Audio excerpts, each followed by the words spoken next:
Ang pambansang awit ng Pilipinas.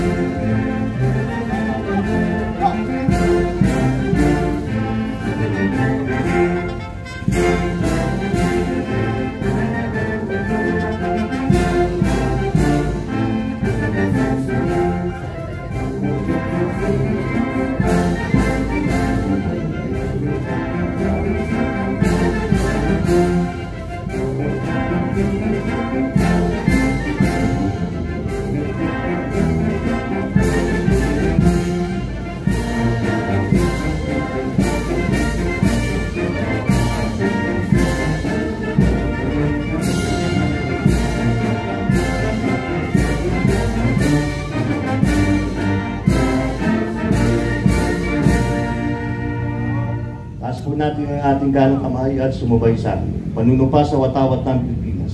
Ako'y Pilipino, buong katapatan nanunupa sa watawat ng Pilipinas at sa kanyang sinasagisa na may dangal, katalungan at kalayaan na pinaikilo sa sambayanang mga Diyos, mga tao, makakalikasan at makabansa.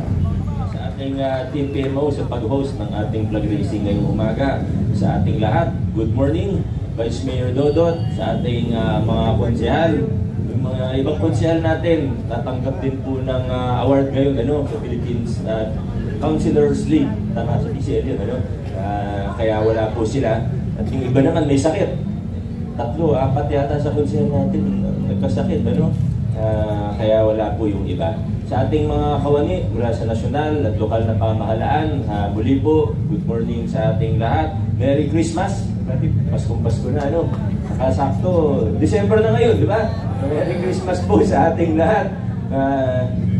Alam kong excited na ang bawat isa. Nagsisimula na rin ang ating pamaskong handog. Pero bago po pala, thank you din sa ating DILG, Ma'am Vita and Company. Maraming salamat po sa inyo. Ma'am, nag-attend po ako Maraming salamat po Kasi pag hindi po ako nag-attend kasi ng mga event nila, pinagagalitan ako ni Ma'am Vita, kaya talagang pumupunta ako. Anyway, nagsimula na po ang ating pamaskong handog at konting paglilinaw lang po. Alam niyo, yung isa sa proyekto natin ngayon, sa totoo, isa sa pinaka-importanteng proyekto natin para sa 2025 hanggang sa susunod na taon ay yung integration ng Pasig Pass sa National ID. Sa pag-integrate natin ng Pasig Pass sa National ID, nagiging mas efficient tayo dahil mas makatotohanan at malinis ang ating datos. Hindi na pwedeng pekehin.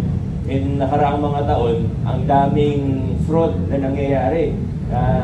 Siguro sa 100 Pasigenyo, baka 1 o 2 lang naman doon yung susubok. Pero pag tinotal mo kasi, medyo malaki din yung nawawala sa lungsod natin.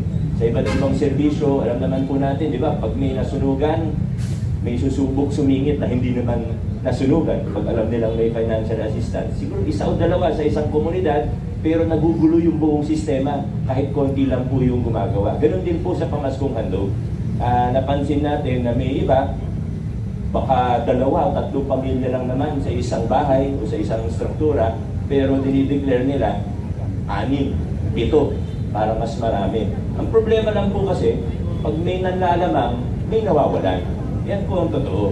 Kaya kailangan gumawa tayo ng mga sistema kung saan mas mahirap manloko, mas mahirap manlamang para patas po tayo. Ngayon, syempre dahil ito po yung unang taon na ginagawa natin ito, expected natin na hindi po natin mapaperfect ito kaagad. The first time yung integration, may mga konting bugs pa yan. Mga medyo marunong sa IT, alam nyo po, pag may bagong system, pag may bagong app, pag may bagong program, talagang nagkakaroon ng mga bugs. Kailangan natin mag-debug, kailangan natin mag-recalibrate, kailangan natin mag-adjust. Aware naman po tayo, nakakarating po yung ibang mga reklamo. Huwag po mag-alala ang mamabayan. Alam po natin kung ano yung mga nagiging problema, lalo na dun sa integration. Minsan nagahang, minsan titigil dun sa loading. Alam po natin yan. Kaya ang instruction natin sa pamaskong handog team ay kung sa isang bahay, talagang lahat ay nagkakaproblema sa integration ng Pasig Pass sa PhilSys National ID, ay magbigay pa rin. i-override na lang po muna yung system, pag-iwan pa rin, pero isa lang ang iiwan. Yan po ang instruction natin. Para baka mamaya sabihin ng iba, hindi gumagana, pero gumagana naman talaga, di ba? Hindi maiwasan, may susubok at susubok eh. Pag may paraan, talagang may gagawa eh. So yan po ang instruction natin. Pag hindi po gumana, talagang nahirapan. Kasi, kunyari, 5 tao sa loob ng isang istruktura, isang bahay, talagang pinakita nila ayaw mag-integrate, mag-iiwan pa rin tayo ng isang pamaskong handog. Pero mas maganda syempre, gaya ng karamihan naman sa Pasigueño na ay nakapag-integrate na kahit isa sa isang pamilya. Nakita po natin, medyo marami na. Parang pumapalo na sa more than 300,000. Hindi ko alam yung exact yung updated numbers, ano? Pero halos lahat ng pamilya Pasigueño sa ngayon, may at least isa na po na mayroong verified Pasig Pass na integrated na sa PhilSys National ID.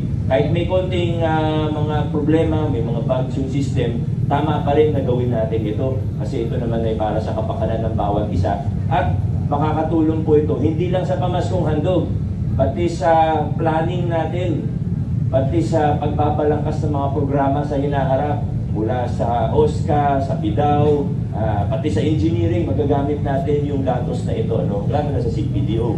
Pati sa health natin, magagamit natin yung mga datos na ito.